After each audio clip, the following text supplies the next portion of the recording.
Il-Kummissarju Ewropew għall-Innovazzjoni, Riċerka u Edukazzjoni Marija Gabriel faħret is-servizz ta' childcare mingħajr ħlas offrut f'Malta.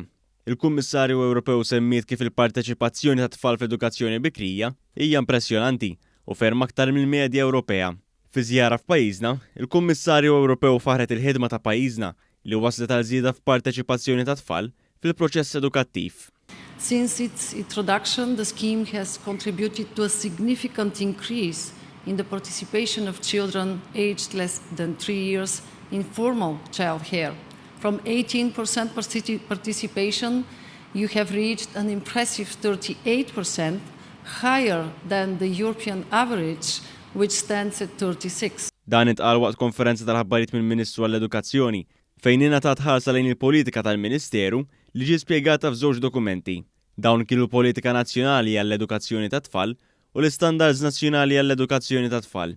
Hawn issemma wkoll kif din il-politika hija marbuta wkoll ma' investiment ta' 29 miljun euro għat-tfal li jattendu childcare. Fil-fatt dan ifisser medja ta' 7,300 euro għal kull tifel u tifla li jattendu madwar 5 sigħat kuljum fil-142 ċentru ta' childcare madwar Malta u Għawdex. Il-Ministeru għall-Edukazzjoni Justin Caruana spjegat li dawn id-dokumenti jindirizzaw il-ħiliet differenti tal-istudenti u appellat lil dawk kollha involuti sabiex jieħdu l-bidliet imsemmija fid-dokumenti bħala pass importanti għat-tiġdid tal-edukazzjoni tat-tfal u żgħażagħ tagħna.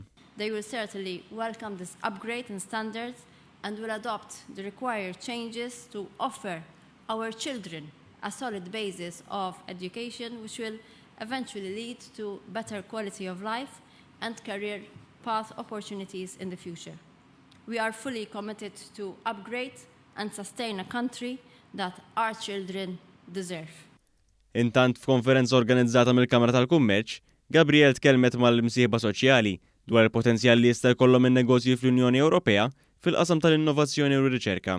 Hija stqarret li bħalissa d-dinja għaddejja minn mewġa ta' innovazzjoni ġdida u l-Unjoni Ewropea għandha l-opportunità sabiex tkun minn ta' quddiem f'dan iż-żmien ta' rkupru mill-pandemija.